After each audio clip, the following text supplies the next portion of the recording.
Welcome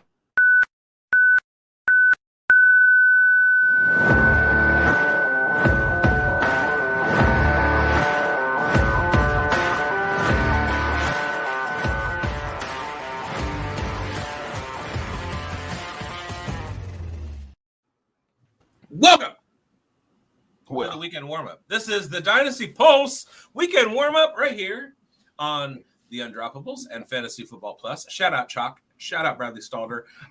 We in the building. We are here to talk Dynasty Fantasy Football. And it's week 16 of the playoffs, you guys. How are we doing in our Dynasty leagues? I have a bunch that I'm still in the playoffs in. Playing Chalk this week in one of them. Actually, that's not a dynasty; it's a redraft. And then I'm in an Undroppables dynasty league that I'm playing in the playoffs in, and it's just overall it's a great week to be great. I agree. I'm in a couple dynasty leagues that I'm in right in the heart of things, and a couple redraft leagues. Can't get any better than this right now. This time of year, where the football season is wrapping up, but the college season is starting to ramp up here. The off season rookie draft is right around the corner, so there's a lot of stuff to talk about. But Dynasty's at the forefront now, folks, and let's get into it. How are you guys doing on the left side of the table? Oh, it's a beautiful night. Beautiful night. Yeah, just cashed an Aldrich Estime first touchdown score.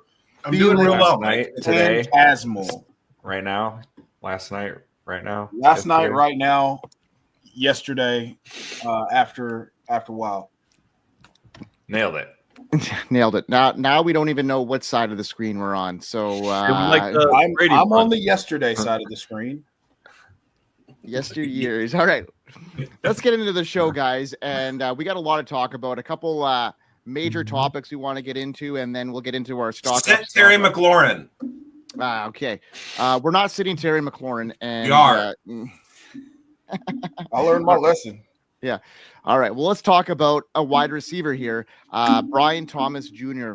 Is he the rookie wide receiver one in this class? How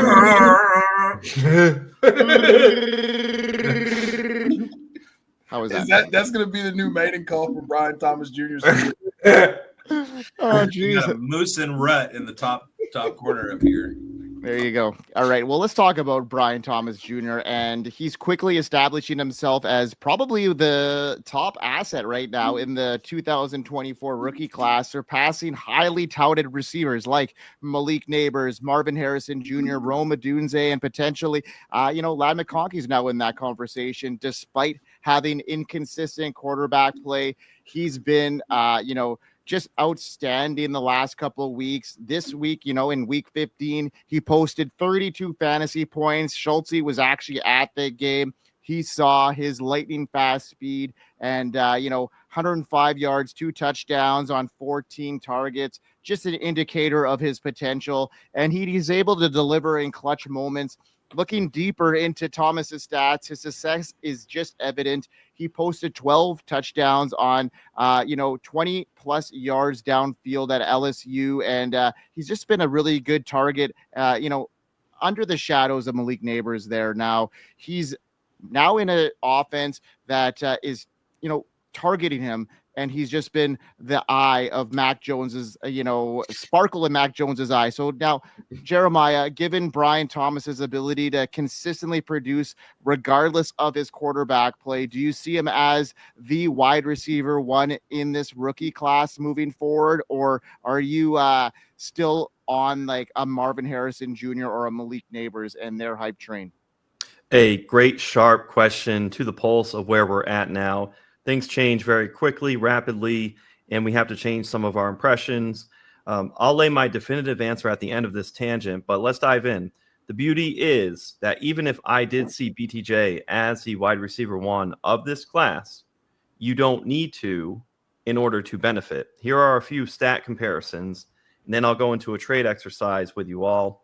4 targets. Let's compare Malik Neighbors, 140. Brian Thomas Jr., 99. Target share, and right now this is just Neighbors to BTJ. Neighbors, 35% target share. BTJ, 22.8%. So big gap there. 90 receptions for Malik, 64 for BTJ. So my impression, which will shape the landscape of this discussion, will be one that we need to answer in 2025, because with this question coming up to the forefront, this is a question that's going to be asked to the duration through to August and September of next year. So my question, it's kind of Socratic method. Which is more impressive, the volume that Malik Neighbors commands without any good quarterback play, or BTJ's dominance despite much less volume? If you're a lawyer, you can argue both sides. Hey, Malik Neighbors needed all the volume in the world, but give Brendon Booth Jr. the same volume, and BTJ run circles around Malik Neighbors. And the other side of it is, if BTJ was as good as Malik Neighbors, then how come he hasn't demanded the amount of volume that Malik Neighbors already gets? So we'll compare quarterback situation, team, coaching situations. Those are some things that can change and impact our impressions and arguments. Let's take a look at the last 4 games played between BTJ and Malik Neighbors. There's the impression that BTJ has been much more usable these last few weeks than Malik Neighbors. 13.6 versus Neighbors 12.4.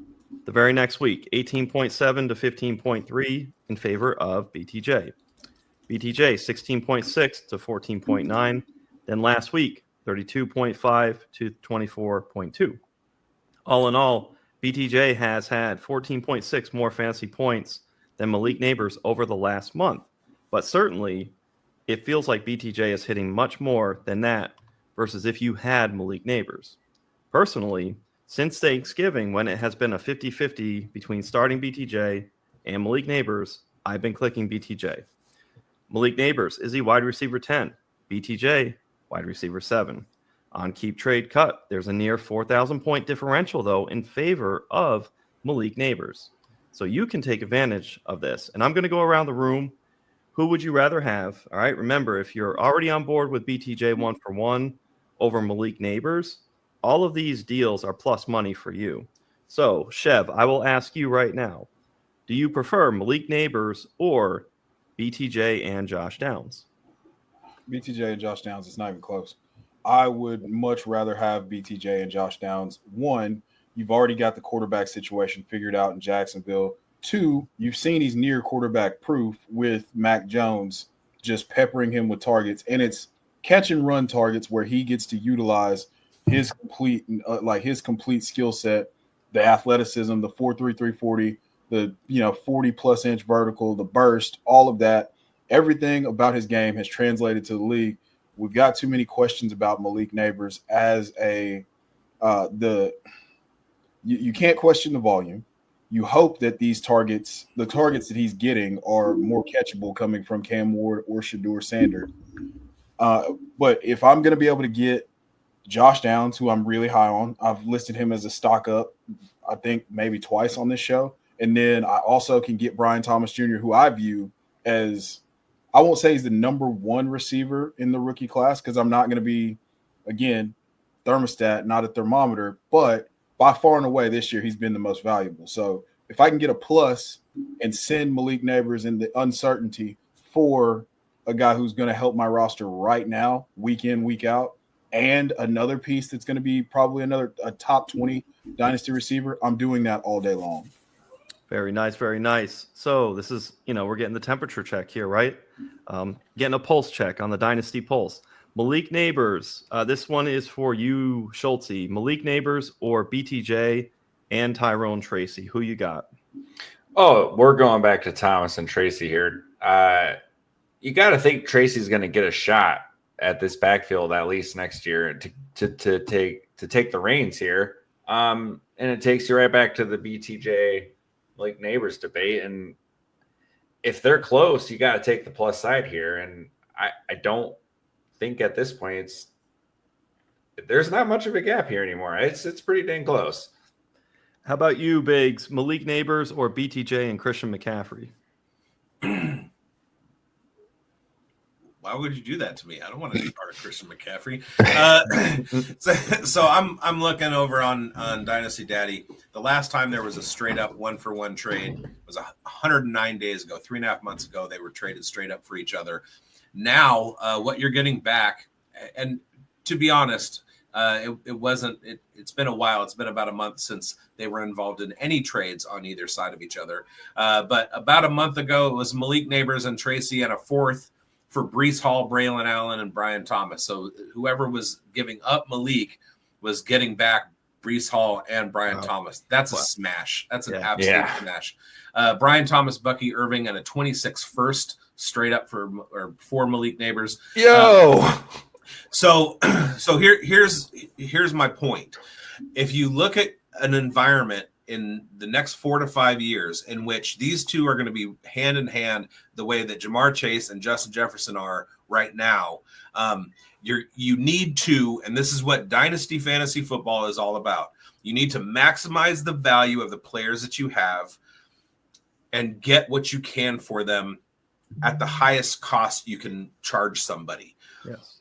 If you had Justin Jefferson 3 years ago and traded him for Jamar Chase and a bunch of other stuff, you're very, very happy right now, because this is a world that we live in that Justin Jefferson is a wide receiver 1 and Jamar Chase is also a wide receiver 1. And in 4 or 5 years, Malik Neighbors is going to be a wide receiver 1 and Brian Thomas Jr. is going to be a wide receiver 1. Yep. So right now, if you can capitalize on Brian Thomas Jr. on the precipice of being Justin Jefferson's Jamar Chase, get rid of Malik Neighbors, get everything that you can and Brian Thomas Jr. back, and you're going to be set up in a really, really good spot. Excellent. And I'll point out another on Dynasty Process.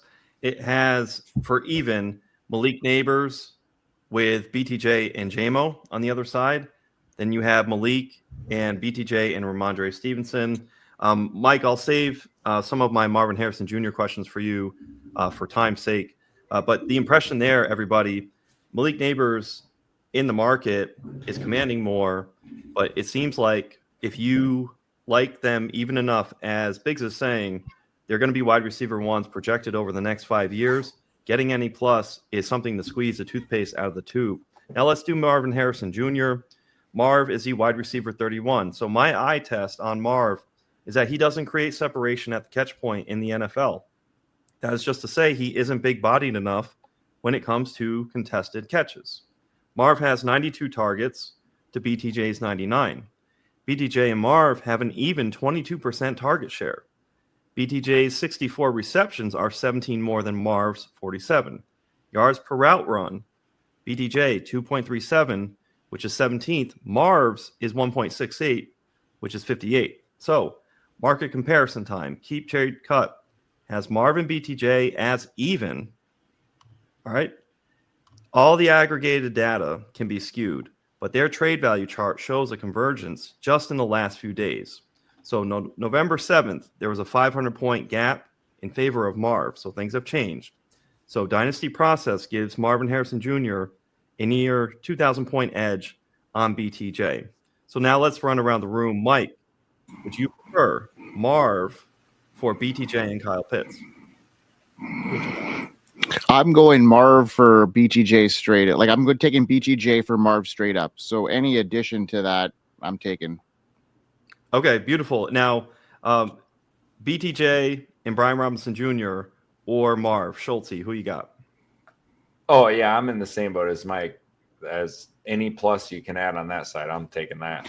I'm almost willing to give more to get BTJ at this stage. Like, I right. The package should be Marvin. Yeah. Plus. I'm throwing something in there. Like, I mean, if I can get BTJ plus, yep, it's a no-brainer. But I took a couple stabs this week in a league that I'm very, very competitive in, and I just wanted to see what the temperature was on BTJ, and I offered like a pretty ransom, like a 2026 first, Zay Flowers and Trey Benson, and it was like immediately shut down.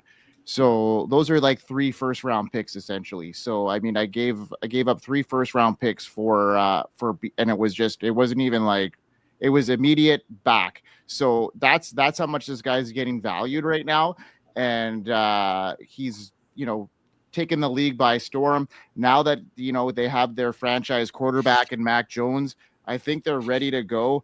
on all cylinders here, and he's really brought out the best in Brian Thomas Jr. So all in all, to tie it together, we seem to have good consensus in the room.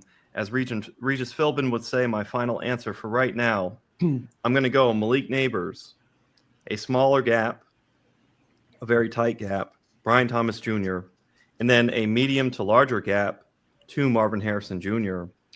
The way I'm playing, if presented, I will trade Malik Neighbors for BTJ plus, or just sit with some Malik Neighbors. If you're in a portfolio perspective, you should shoot for 50-50 exposure to having Malik Neighbors, having BTJ, and the package, because you want to roll some with Malik Neighbors. And for Marvin Harrison Jr. in a portfolio setting, I would maybe want to slice it to a quarter of that. I just really would shift the focus towards the pendulum, towards Marvin Harrison Jr.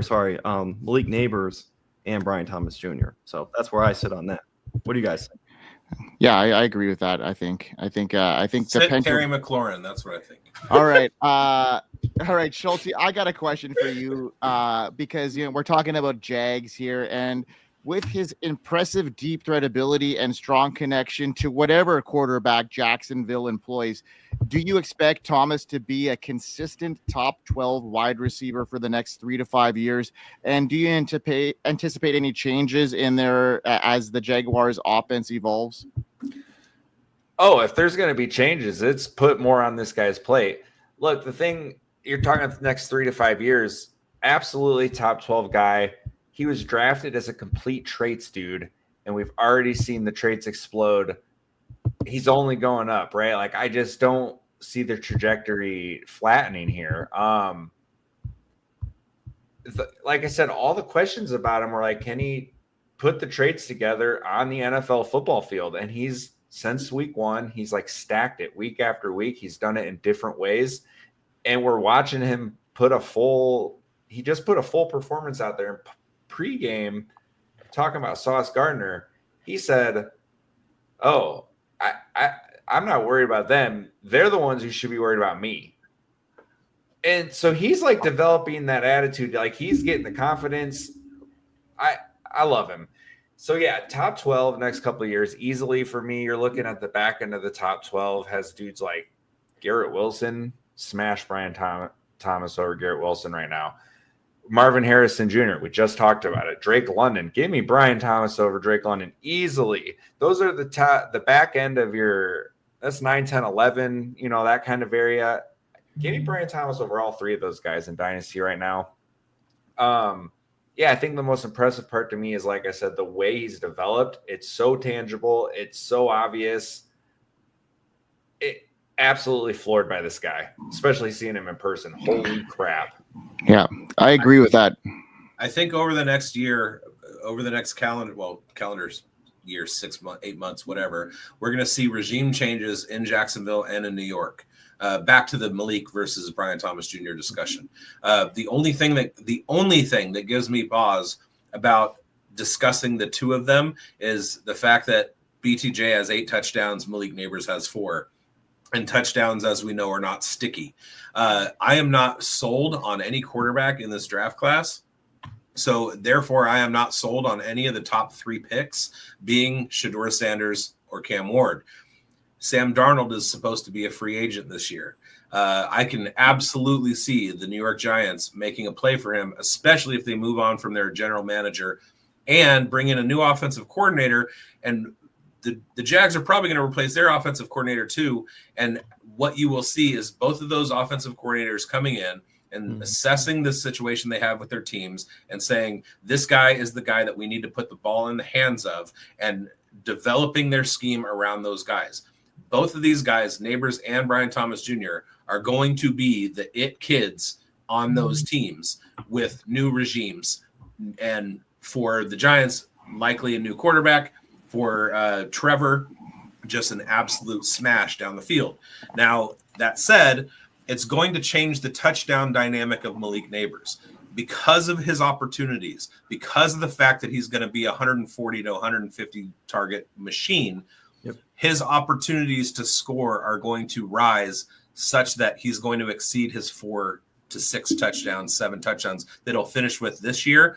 And when he starts getting into the double-digit touchdown range, on top of his target share, on top of his 100+ receptions per season, he's going to separate himself from most of the receivers.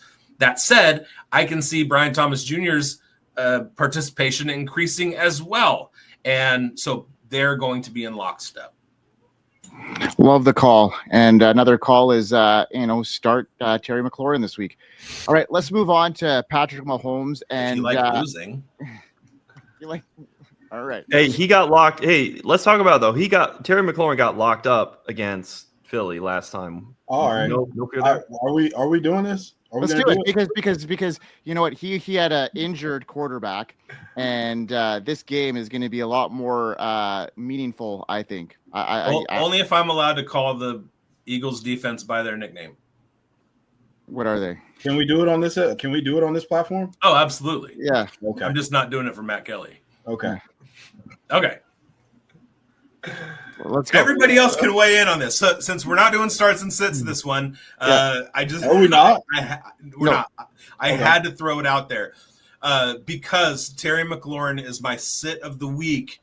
He scored 2 points against the Philadelphia Eagles. The Eagles allow the fewest wide receiver points in fantasy. It's the worst possible matchup for Terry McLaurin. I understand Jaden Daniels was struggling, but McLaurin was held to 2 targets and 1 catch the last time they played. The Ku Klux Klan is going to not allow Terry McLaurin to do anything in this game.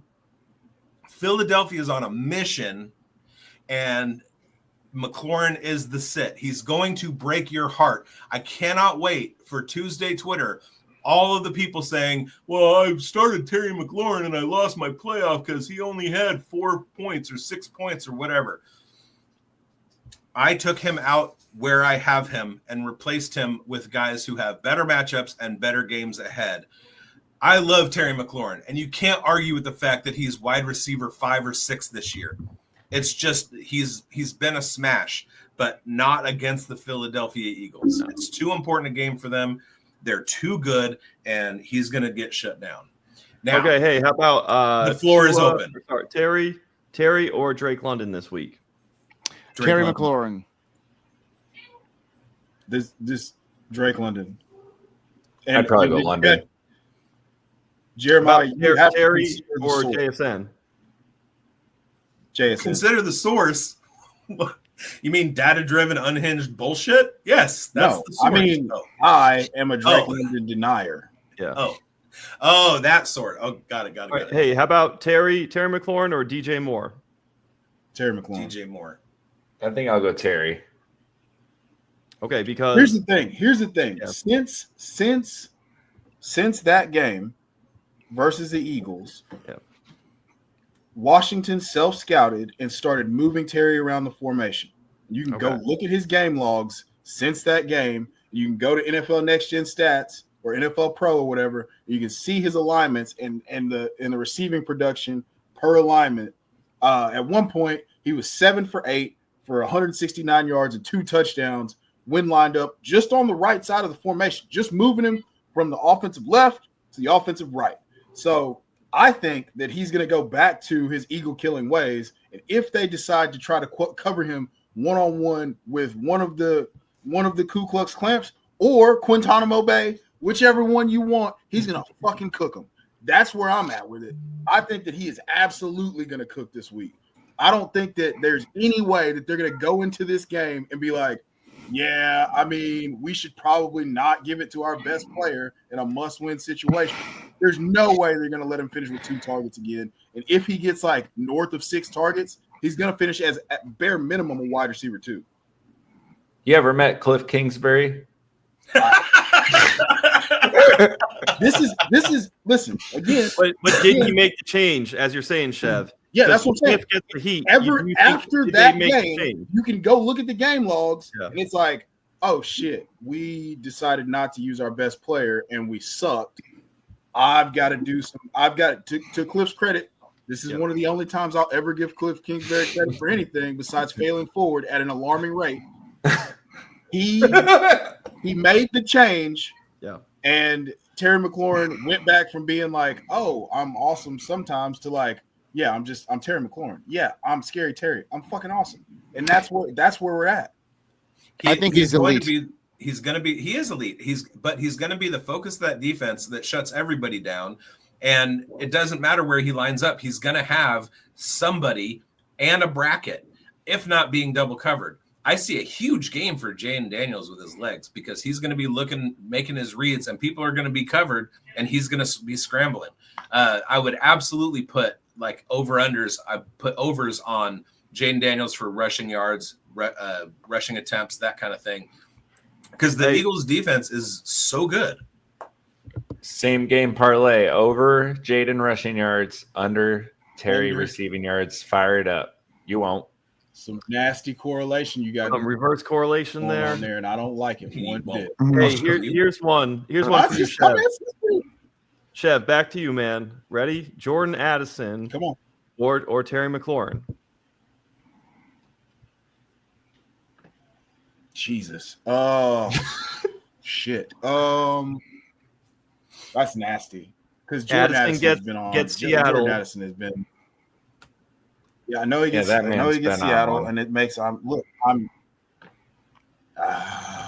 All right. All right. Hey, while you're thinking of that, here's another one. Hey, while you're thinking of that, Terry. I'm going Terry. Forget it. Terry. Okay. I'll live and die with Terry. Right, one more. Jordan Addison or AJ Brown this week. AJ, because of the weather. I'm just playing with you, man. I'm just playing with you. So he knows. In my Fantasy Pros rankings, AJ Brown was my sit of the week last week.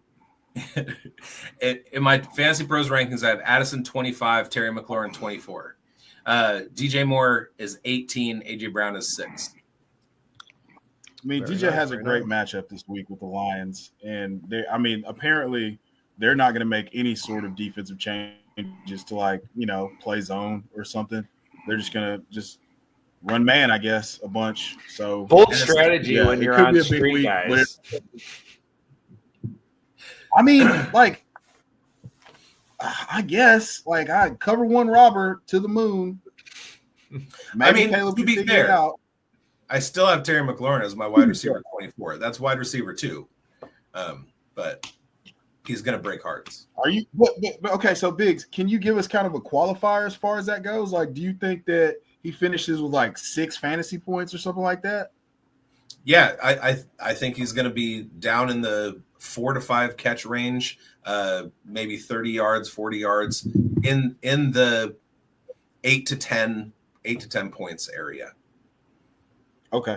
Well, that would be an improvement from the last game. He got clamped. Right. He's not gonna have 2 targets this game. He's gonna have more targets than that, and he's gonna have more than 1 catch.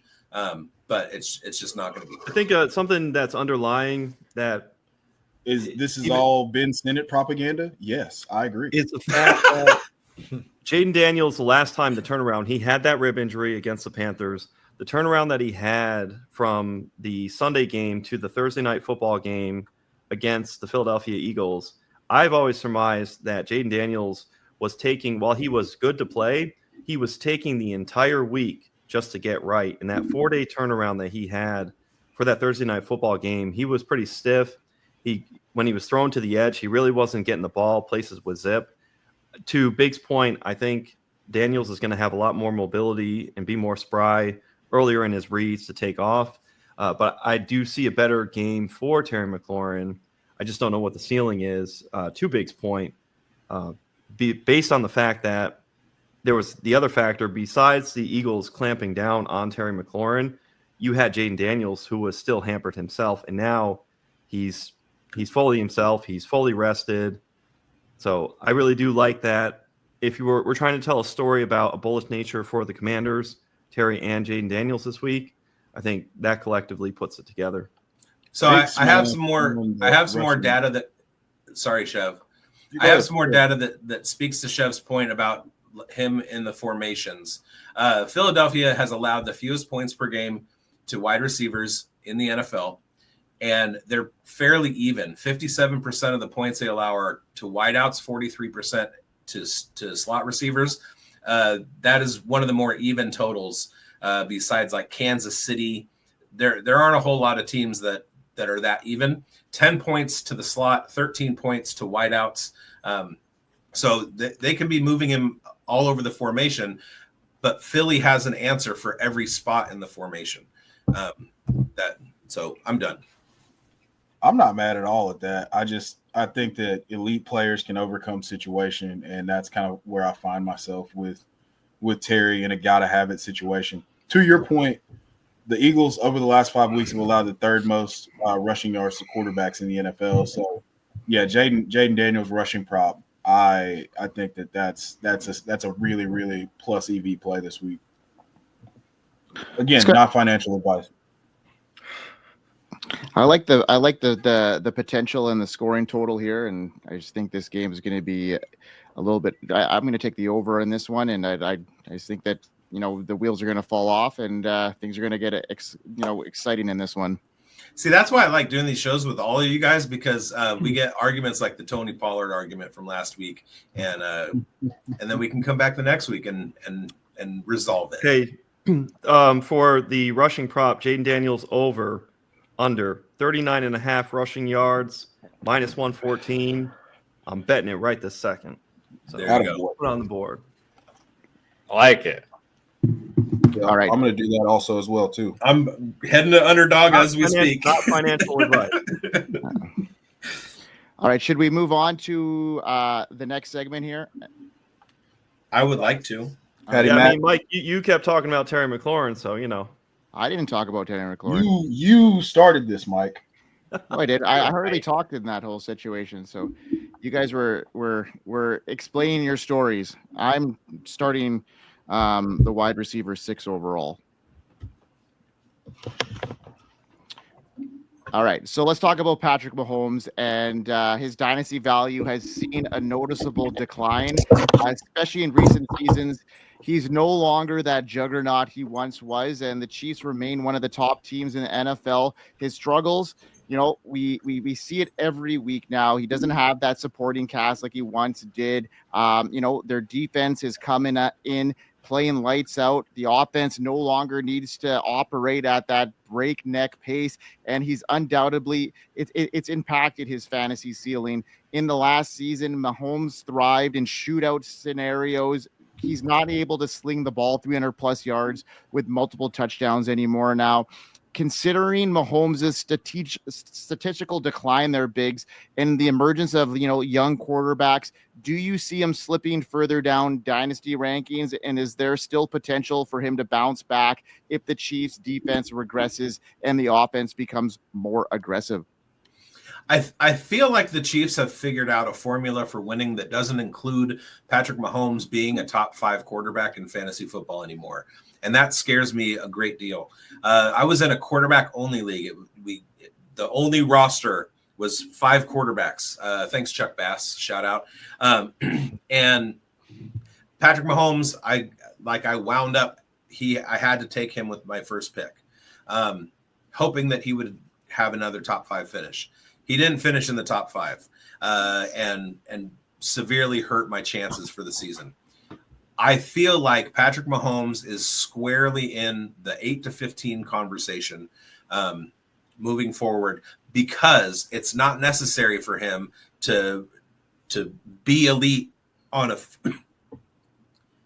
fantasy side for the Chiefs to go out and mess around and win another Super Bowl. God damn it. On top of that, we're going to be looking at a changing of the guard at the tight end position. There is only one Travis Kelce. Noah Gray is fine. The kid that they drafted is fine, but neither of them are Travis Kelce. Isaiah Pacheco is likely going to be dealing with injury issues over the course of his career. They don't have much in as far as backing him up, unless you really are sold on Kareem Hunt lasting another 2 or 3 years. And then on top of that, really Hollywood Brown is very mercurial, and Xavier Worthy is a best ball guy. So they're not going to be doing it with studs. They're going to be doing it week by week with scheming and game planning and things like that. And that doesn't bode well for Mahomes in the future in fantasy. No, it certainly does not. Now, let's move on to you then, Chev.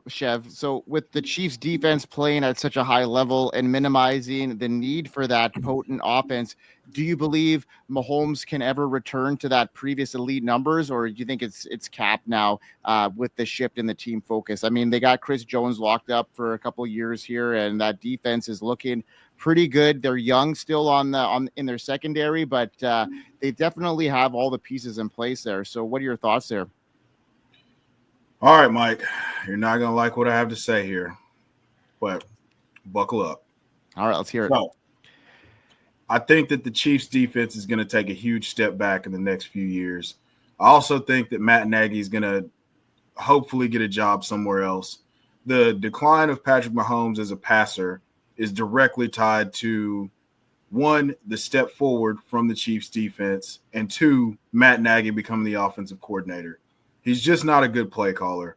I don't think that he dials it up in a way in which that they're looking. Well, maybe that's a directive from Andy Reid. We don't know for sure. But, I mean, obviously putting the ball in harm's way less gives you a better chance to win, as evidenced by Mahomes throwing 27 touchdowns and 14 picks and them, winning the Super Bowl. And obviously in key moments, he's special. That's just what he is. The beauty of the game was he was the best quarterback in the game and the best fantasy option in 2022, with 5,000 yards and 40 touchdowns. That's not coming back around the door. However, if you can get a healthy Rashee Rice back and a couple of key free agency losses, I'm sorry, Mike, but Leo Chenal probably going to go get a bag somewhere else. Jalen Watson, you've seen kind of the decline in the secondary with Jalen Watson being injured. Nick Bolton may or may not get paid by you guys. I mean, I don't know. You're going to have to rework Mahomes' deal pretty soon. That's going to tie up some stuff. And you have to address your left and right tackle positions at some point. So I don't know that there's enough money to keep all of those pieces that have been in place and, completely familiar with the Spagnuolo system. I mean, this is the same Spagnuolo system that we were actively targeting in 2022.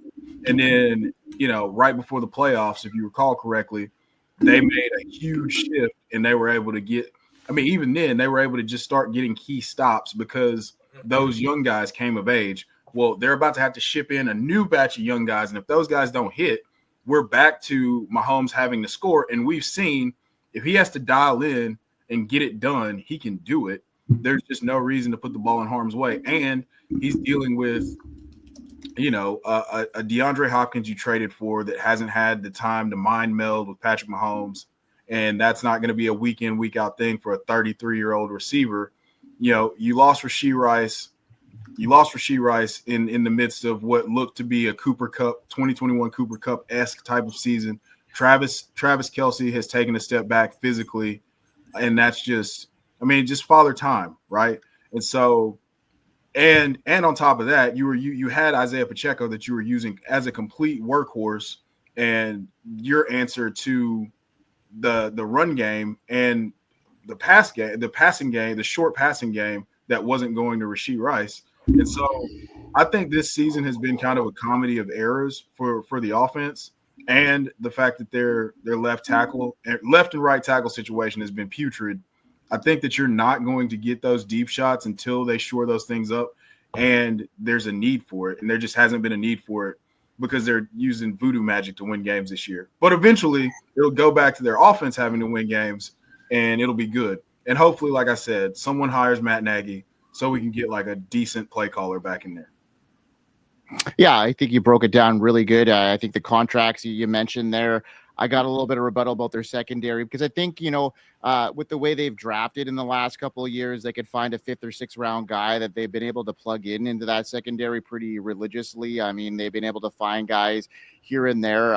Their defense, yes, I think their front seven is very solid, and I think that they, solidified the Chris Jones deal.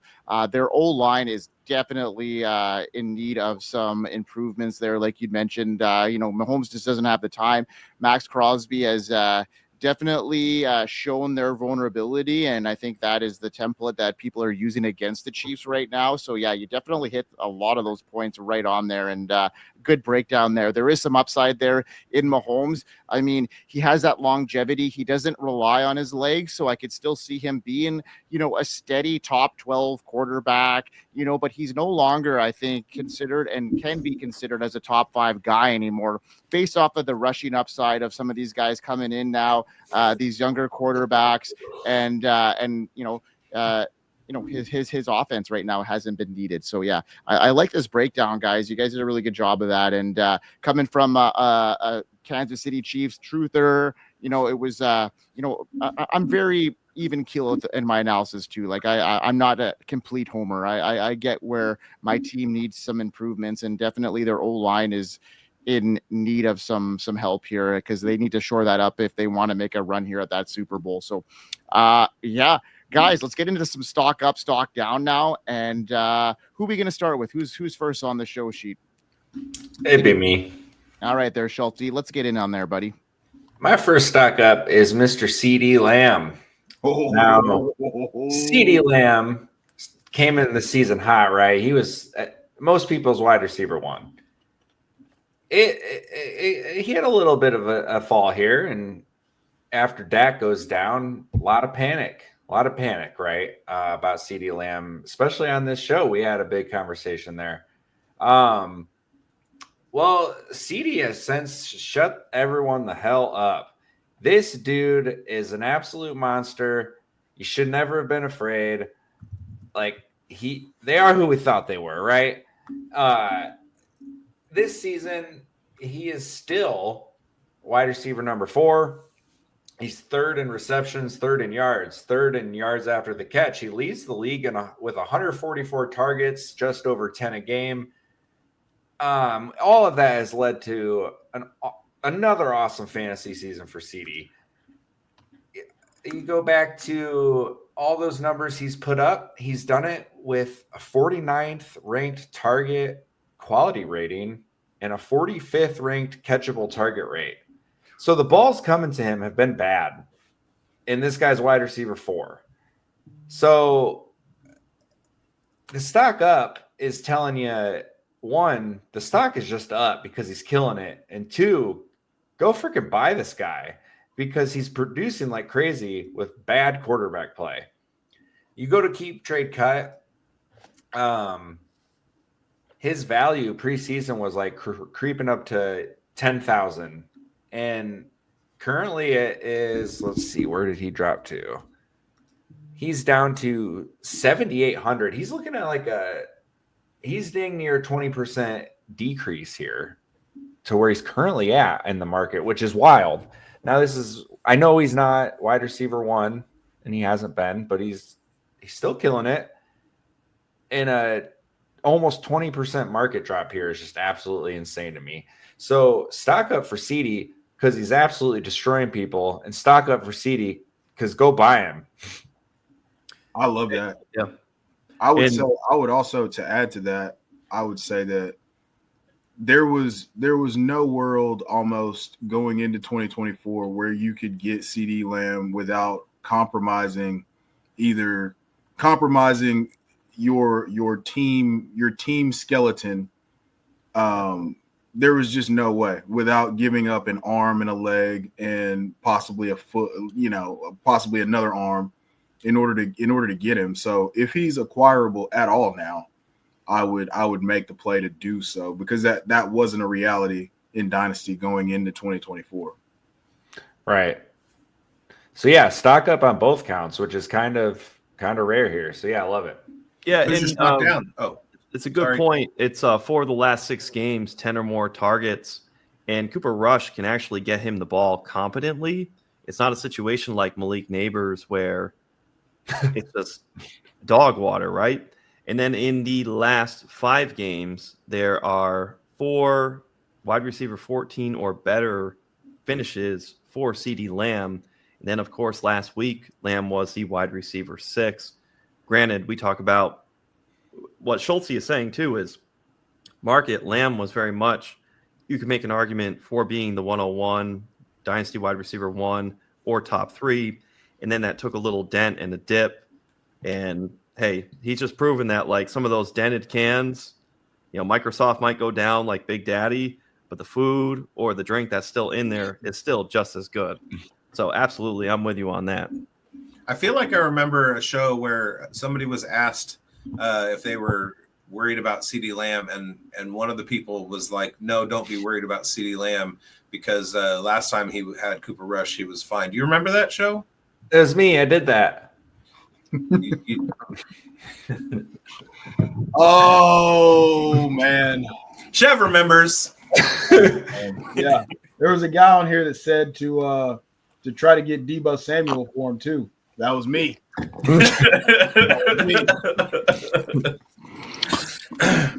Yeah, I was never worried about CD. Who is your stock down, Schultzy? We're just gonna go right to it here. It's Will Levis. He stinks. Beautiful. I've got more to say than that. I just wanted to put a dramatic pause. Talk about another keep trade cut situation here. Coming in preseason, he was creeping about 3,700, and he's down to 2,500 now.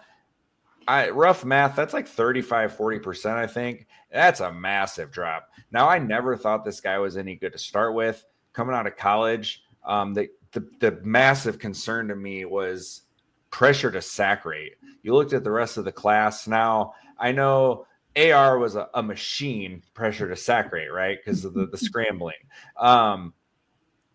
Some of the other quarterbacks in this class, CJ Stroud, he was pretty solid. Will Levis was like 29%. Like, it was absurd. You put any amount of pressure on this dude and he crumbles and he's going to take the sack. I didn't understand how that alone didn't discount him from teams. If you can't handle a college rush, what are you going to do at the next level? Fast forward past his rookie year, we're still trying to talk ourselves into Will Levis because of Brian Callahan. Now, if you listen to anything Biggs had to say about him, I hope you listen to Biggs because nobody hated Will Levis more than Biggs this offseason. Or Brian Callahan. Or Brian Callahan. But at this point, the boat is sunk.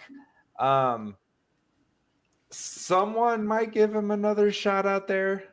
And who knows, right? Like, it's kind of, I don't think so, but the NFL is pretty crazy and quarterback starved. So who the hell knows? But what do you guys think of? He goes to the Rams and he's learned some tutelage behind Stafford with McVay. What do you think of that? No. I think that they're going to do that with Quinn Ewers. So, no. You think Quinn Ewers will come out this year?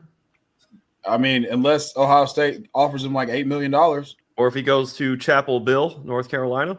He's not doing that. Hey, I haven't heard that one yet. That's good. I don't think he's built like that. He isn't built to be coached like that. He's one of these new boys. He ain't built for Bill. I just want to know how I buy into the poker table that's Zach Wilson, Will Levis, Malik Willis, and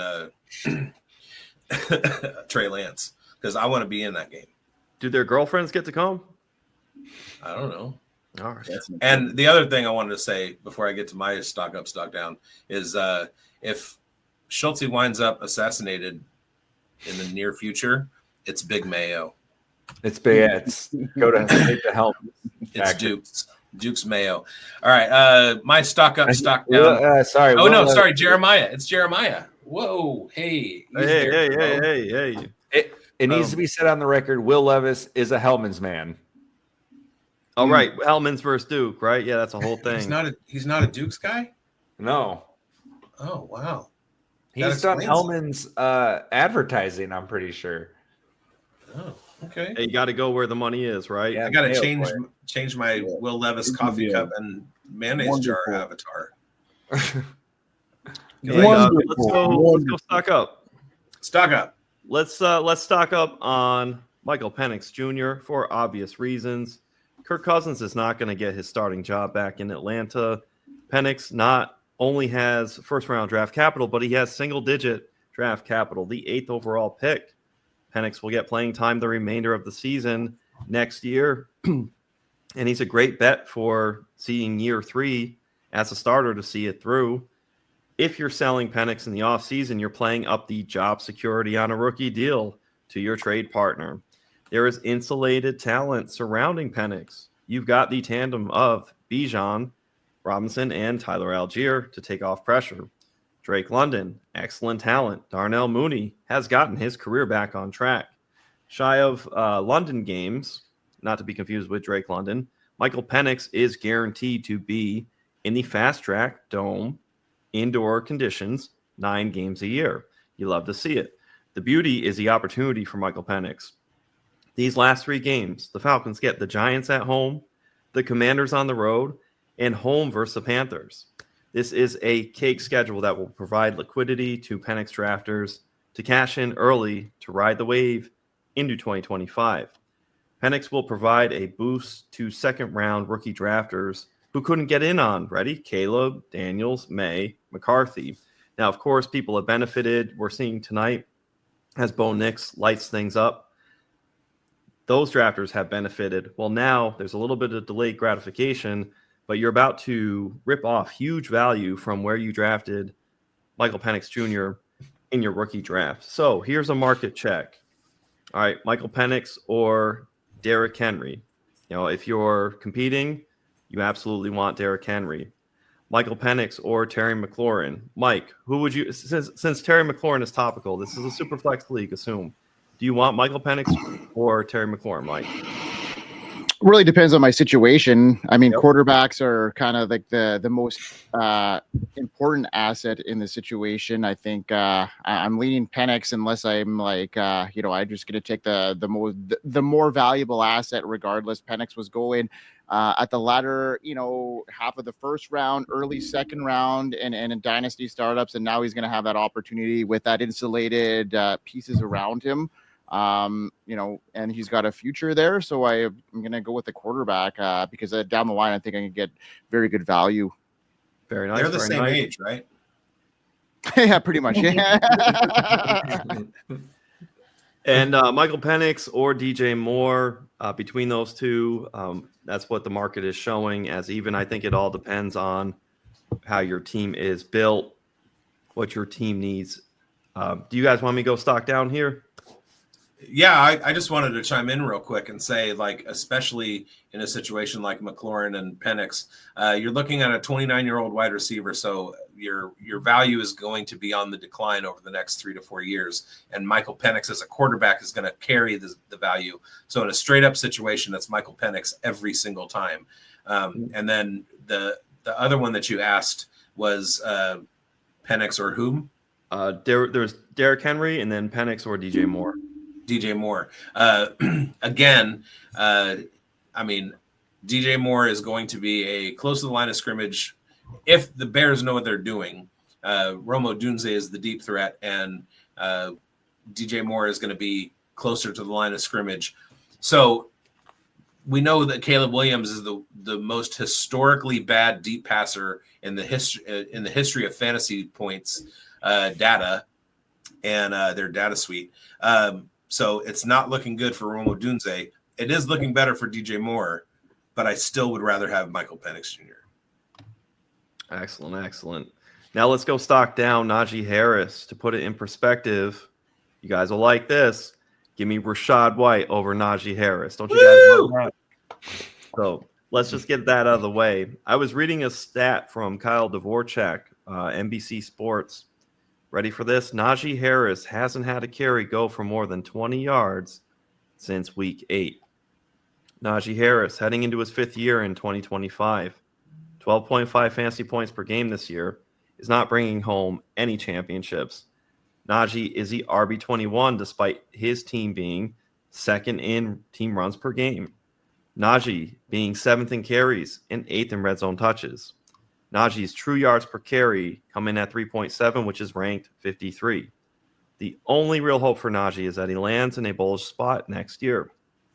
Najee's 5th-year option was not picked up by the Steelers. Najee Harris will be 27 in 2025. He does want to stay in Pittsburgh. Whether that happens, we'll see. The 25 to 30-year age span has been given new life in the NFL, so for running backs. So Najee will land somewhere. If Najee goes to a bullish destination, you need to sell off any dead cat bounce in value because that is what it will be. Right now, if you're left holding the bag, you're left holding the bag right now, having Najee. Come March, though, when free agency hits, you need to have your spatula out and ready to flip Najee Harris for any rookie capital that you can get. Now let's take a look. KTC trade market. Najee Harris or James Conner? What do you got, Biggs? Conner.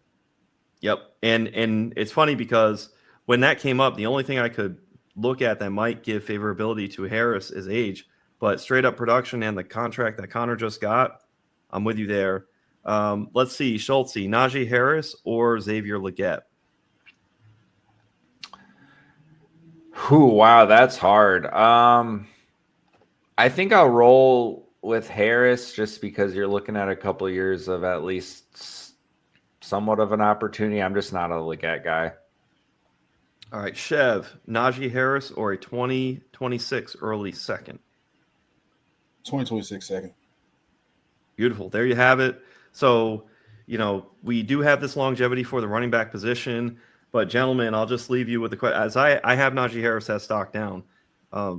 With the ascension of running backs or the continuation of 25 to 30 being, they're not dead yet kind of thing for the running back market, do any of you see Najee Harris reclaiming value and having a good next, if he's going to be 27, the next 3 seasons paying off well for you in your lineups and a guy you want on your dynasty teams?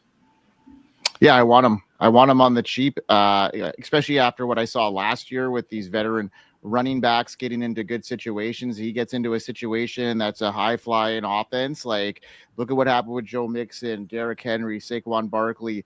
I'm in on that. Like, I mean, especially if people are getting rid of him for, seconds in 2 years from now, I'm going to gobble that up. I think there's a lot of value there. And Najee Harris, he may not be the most efficient guy, but, he could be a bruiser. And, if he gets in the right situation, he could return some value. All right, Mike, you said 2 years from now. Let's put it to 2025 because that's on the forefront, right? Early third, 2025 rookie or Najee Harris. What do you got? Well, I'm taking Najee there. Okay, The third round, late second, 2025 or Najee Harris. That would depend on my build and where I need the player at that stage. If I'm a contending team that needs that roster spot, like I like Najee Harris as a flex play, and he could definitely return some value. So is that a Ladd McConkey play? Tell me it was Ladd McConkey. No, it's a Tucker Fisk catch. Oh. Okay. Hey, okay, one last one. Mid-second 25 or Najee Harris? I'm going to take the second there. I think there's a lot of running backs in this class here that I'm definitely could take some value. Yeah. So there's it's warm right around early third 25, late second. There's zero chance I would take a third for Najee or give if I could get Najee for a third, I would buy. If I have the 203 in a league and I 100% would rather the 203 to Najee. So I guess anywhere from 206 to 212 would be the range to where I would be willing to part with for Najee. But it would also depend on what rookie was on the board then, because if Brashard Smith is there, I want Brashard Smith. I'm giving up the third for Najee. Or I'm giving up Najee for the third every time. Really? Yeah. Interesting. I'm confident enough in my scouting of running backs that I'm going to have more value out of that third round pick. There are so many gems in the third and fourth round that if you do your work and you see them coming, you're just picking them off. And I have rosters stacked full of running backs from the last couple of years just waiting for an opportunity. And if I had Najee Harris on any one of those rosters, he wouldn't be starting on any of those rosters. So to me, like the value play later on, the upside to that is much, much more valuable to me than Najee. But with that said, I want to shout out Martinez, Contra Costa County, where he was born. Shout out Antioch, Slay area, Best Coast. Love you, dog. All right, let's get into Biggs. Let's get you. It's me. Yeah, all right. I'm going to take you down a little road. Let's talk about some history with this fella. Is it Lan Larison? No, you have the show notes. All right, this guy's previous target record was 66 targets in his fourth year. This year he has 75 targets. His previous high points total was in his fourth year at 68 points. This year he has 120 already. We're only 14 games into the season. His highest finish ever in PPR was 109. He's wide receiver 49, and you all know who I'm talking about. Ray McLeod is my stock up for the week. He's only 28 years old, and he's a little guy. But we're talking about Michael Penix earlier. Michael Penix is going to need to have people that catch the ball. Ray McLeod can catch the ball. I believe he's on a 1-year contract in Atlanta, but the kind of season that he's had, the brain trust may want to keep him around. So his stock is up. Now, what is that stock worth? Not a lot. We're talking about the wide receiver 49 here. This guy is a spot player. He's a waiver wire pickup. I don't know if I'd give anything more than a 5th rounder for him, but that's a whole lot more than I would have given up for him in the last 5 years. He has raised his prospects significantly this season, and so I just wanted to talk about him. Hey, one note on that, what you just said. On Spot Track, it has he's got one more year, Ray McLeod of 20. Oh, he signed a 2-year deal. Yep. Cool. All right, so he'll be around, and he will. Michael Penix he's gonna really like throwing to Darnell Mooney and Ray McLeod. He's gonna enjoy that. We saw Michael Penix support multiple wide receivers and a receiving running back at Washington. He's going to be able to do it in Atlanta. All right, my stock down, just because I have to. Deebo Samuel. So I was laughing on mute, but I had to get it out. In 2021, Deebo finished an entire season. He played in every single game. In 2022, Deebo did not play in every single game. In fact, he missed significant time due to injury. In 2023, Deebo missed time due to injury. And in 2024, Deebo has missed time and suffered from poor performance due to injury. I don't have any faith in Deebo Samuel. He is 28 years old, just like Ray McLeod.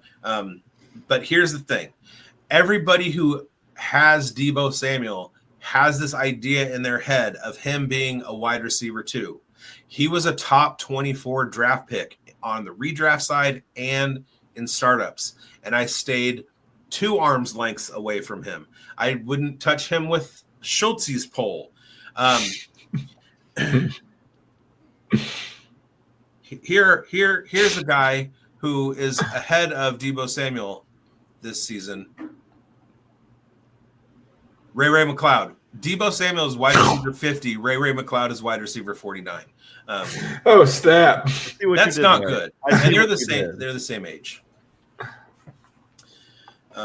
Is Deebo Samuel better than Ray McLeod? Yes. Does he have better prospects than Ray McLeod? Yes. Is he going to outscore from this day forward to the end of their careers? Is Deebo Samuel going to score more fantasy points than Ray McLeod? Absolutely. But good luck trying to get more than Ray McLeod for Deebo.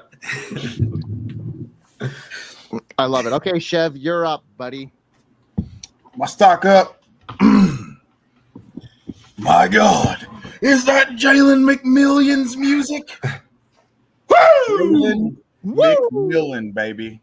Jalen McMillan. This is a guy that I got enamored with during rookie draft season. I was wondering so I watched a little Washington is the last year he played before he tore his ACL, and I was like, man, this Rome Odunze guy's good. The other guy's really good too. And he jumped off the screen, and then he gets capital that's really acceptable for kind of an off the beaten path rookie. You're spending a late second, third, maybe early 3rd round pick to get him in your rookie drafts. And I mean, if Jermaine Burton was everybody's darling, this guy was just kind of left for dead. And then training camp starts, and he beats out Trey Palmer for the starting job, and he puts it all on tape. Week 1, he could have had 3 touchdowns. 1 he dropped. He caught 1, and then Baker missed him on another throw. And then you just get nothing because Chris Godwin's the wide receiver 5 through 7 weeks, and then his ankle gets turned. He's playing Twister when didn't tell anybody, and he gets his ankle twisted the wrong way. And you kind of expect the breakout to happen. They fool around with Sterling Shepard and Trey Palmer and the likes, and then they stop messing around these last few weeks. He gets 9 catches, 134 yards, and he scored 3 touchdowns. I fully expect him to go crazy this week against the Dallas secondary. That's pretty much, hey, if we don't sack the quarterback, we're going to give up a big play, and that's kind of been his propensity in the lineup is to hit big plays for this offense. So I think moving forward, it's going to be a pretty smooth ride for Jalen McMillan. Guess where I took Jalen McMillan in my home league? I'm going to say like 203. 403. 4? And it's a 10-team league, so it was the 33rd pick off the board. Yeah. Nice. Wow. Yeah. Right? Like I was happy to get him in the 3rd. I mean, it was the 33rd pick, so it was basically a 3rd rounder, but sure. But in a 12-team league, but yeah. I was thrilled about that, and then I was like, okay, it might not happen, and then he wins the training camp job, and I was like, it's happening, and then it didn't happen, and now it's happening. He won the training camp job because he pushed past Trey Palmer, but it was still the Chris Godwin show out of the slot, and Mike Evans is Mike Evans. It wasn't until the last couple of weeks where he stopped splitting touches with Trey Palmer and actually like jumped past him. Because once Mike Evans went down and Chris Edmonds went down, a lot of us were of the hive mind that, okay, here comes the Jalen McMillan breakout, but the Buccaneers didn't see it that way, and they kept pumping targets to Trey Palmer. The last 2 weeks, they were like, all right, screw that. We're going for Jalen, and it's changed everything. So, yeah, I'm pretty excited. I'm pretty excited about that. All right, who's your stock down there, Chev? DK Metcalf. Yeah. I don't love that. As someone who so going back a long ways, I went on a few recruiting visits, and I got to be in the locker room and talk to his dad, and see young DK Metcalf playing in his locker, to following him through high school to now seeing him turn into a freak athlete and a dominant NFL player. This pains me to say this, but he's just, we got the apex season, and we've been waiting for that to come back ever since. And we've talked ourselves into him being an elite wide receiver with an 80 for 1,310 ceiling, and that's never going to happen again. And not only is it never going to happen again, but there's an actual really, really good alpha-type receiver. They spent more capital than they spent on DK Metcalf, even though he is on a second contract on the team right now, leading them in every single receiving category, becoming more quarterback-friendly for Geno Smith, and we can't ignore that. If you have DK Metcalf, I sold all the shares I had before the season because I was like, I just can't keep doing this to myself. I'm not going to continue to talk myself into a wide receiver, a guy who finishes as wide receiver 22 to 24, and trying to talk myself into him finishing in the top 10 again. There's just no reason to continue doing this. And then JSN breaks out, and now there's zero path for you to be confident that he's going to return even a top 20 form. And there's the fact that he's going to miss time for injury just about every year, or be nicked up and just be a decoy in the game plan. So for me, I've got 27-year-old DK Metcalf as my stock down because we've probably seen the best that we've seen from him, and you'll still get spike weeks because he is 6'4" and 240 pounds, and he runs a 4.3. But I just can't see. There's zero reason for me to believe that he's going to return to elite form. Let me play Jeremiah for a second. DK Metcalf or Bijan Robinson? What? No, that was seriously a trade that happened. What? Yeah. Is it like point per is shirtless Instagram photo? And then the other one that I saw, DK Metcalf and Michael Pittman or Romo Dunze. Rome. Same. I love I've Rome. never been So a Pittman much. guy. I love Rome. He was my stock up a few weeks ago. I love Rome so much. It's going to happen. I need it to happen. Yeah, and there's sirens outside of the person's house who acquired Bijan for DK Metcalf. So great for them. And we'll read. You're on a list now, buddy. I think that was the picture of him today that came out at Rikers Island in the orange. Hey, that's what the drones are out there for. That's really what they're looking They're for. trying to find Guy who police. You got Bijan sending away DK Metcalf. Well done, Coach. Well done. Love it. All right, I'll get into my stock up, and that's who do you think it is? 4 Brown Hearts. 4 Brown Hearts, and it's for my Canadian boy, Chase Brown.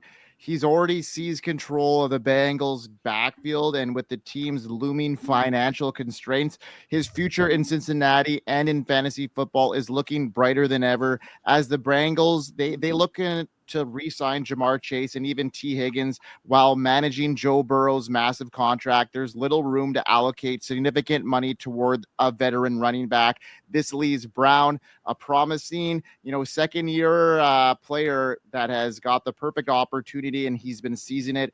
In Week 15, he made a statement, rushing 97 yards on 25 carries, adding 3 catches for 16 yards and 2 touchdowns. I love his situation. I love where the Bengals are going with him. And with those financial constraints, I just think that Chase Brown has offered excellent value. He's been a league winner for me. Any team that I've gotten advanced in the next round in the playoffs here is because of Chase Brown. And he's got RB2 potential with RB1 upside here. And, he's been just great. The Bengals are likely to go with Brown as their feature back for years to come, and I think his asset is delivering big-time performances and return. I love Chase Brown. Hell yeah. Hell yeah. Yes. One thing I love is sometimes some weird things come out of Mike's mouth. So I'm on my toes when he's talking, and I don't know what to expect word by word. So when he said manage Joe Burrow's massive, I didn't know what to think was coming out next. Hey, and pretty cool on Chase Brown. You said a nice dirty word in fantasy football about advancing the playoffs. In best ball, advance rate is all the rage, right? Best Ball Mania database shows Chase Brown for 27% advance rate. So if you had Chase Brown on your teams, he had that advance rate for you.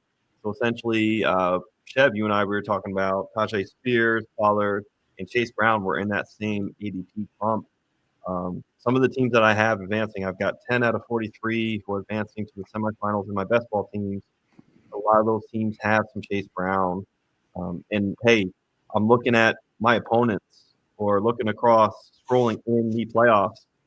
Guess who is on a lot of playoff teams is Chase Brown, to your point. Yeah.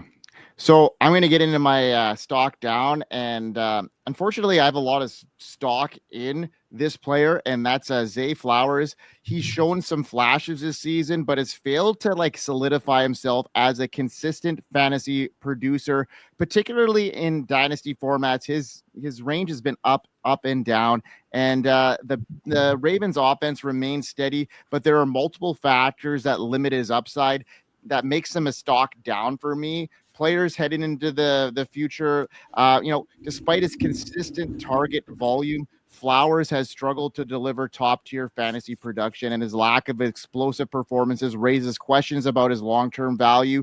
He's been targeted 7 or more times in each of his last 3 games, yet he's failed to eclipse 20 PPR points per game.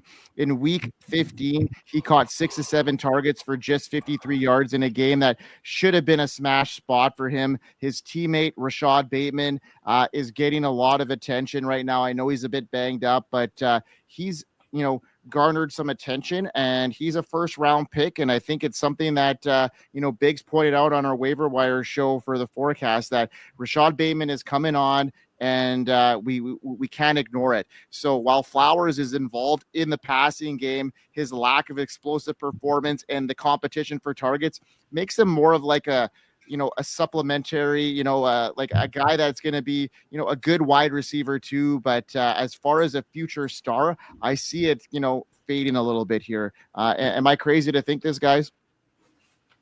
No. Nope. He's very boom bust, and there's been a lot more bust. I traded him at our rookie draft. It's always going to be a low touchdown equity for him. And he's always going to have to get there on the back of volume, and he doesn't necessarily have the volume. I think I looked at his stats earlier today. I think he's at 66 for 916 and 4 on the season. I mean, that sounds a whole lot like he's going to finish 85 for a little over 1,000 and maybe 6 touchdowns. That's going to be around wide receiver 21. 22, and you're never going to be able to draft him in that range if he's finishing there. He's going to be in the top 15 to 16, most likely, on the back of the promise that he's going to give you what he gave you in week 9. I actually sent a tweet from the Profiler account this evening, kind of lamenting those facts, like, hey, it's been a while since we got good Zay Flowers. Like, the Steelers have sucked against wide receivers. This is a great breakout spot for him, but then again, so was last week. So if he doesn't score from 60 yards out, he's probably not going to score. Or 40 yards out. 60 seems hyperbolic. Yeah. He's not going to draw a target in the red zone versus correct. the other. That's the point that I'm hinting at. Yeah, they just he's don't not need going it. to be a red zone target. Mark Andrews and Derrick Henry. Oh shoot, he's probably behind Josh Oliver in the red zone. Likely. Likely. I think he probably has more red zone targets this year than likely does. He would, yeah. But how likely is that going to continue, Mike or Bakes? Stay tuned for the next episode of Dynasty Pulse to find out. So I was an early adopter of Coastal Carolina during their breakout season.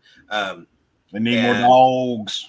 And what was really funny was that their number one wide receiver, his last name was Hiley.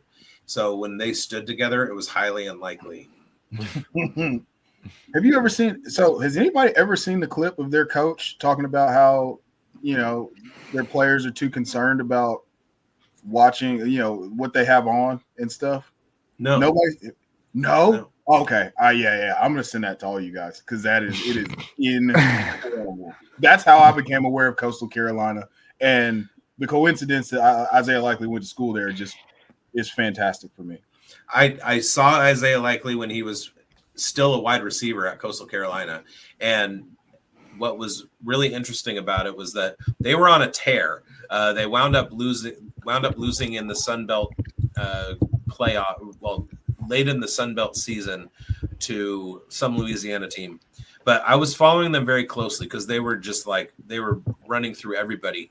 They hosted BYU, and Zach Wilson was starting to get a lot of hype. And I was like, cool, I'll be able to watch that game. Have fun watching Coastal Carolina and watch Zach Wilson, who's like, everybody's calling him the Storm and Mormon or whatever. And this small, like lesser non-Power 5 school absolutely flummoxed him. He looked terrible. And I was like, I will never in my life be in on Zach Wilson. And then my instincts were totally correct. He was like 32nd in DVOA his first 3 years, just god awful as a quarterback. And I saw it, like Coastal Carolina just absolutely pasted him. And I was like, why is this guy getting hyped at all? Anyway, that's my Coastal Carolina story. Love it, Biggs. Yeah. Highly likely, folks. Now it is hour 20 in. We crushed another episode of the Pulse. We are headed into the championship weekend after this weekend. So hopefully we all have at least one or two or numerous teams still in it next week. And yeah, I love you all. Appreciate everybody from tuning in from the Fantasy Football Plus Network and the Undroppables. Shout out to Stalder. Shout out to Chalk and Jax for giving us the platforms here. We appreciate everybody. And Biggs, do it like you do, my man. Unless your name is DMIC Media, Jack Lucene, or Chalk, we hope you win. Or Jax. Hope you win. Hope you win. Peace. Hope you win. Maybe I hope you win, potentially.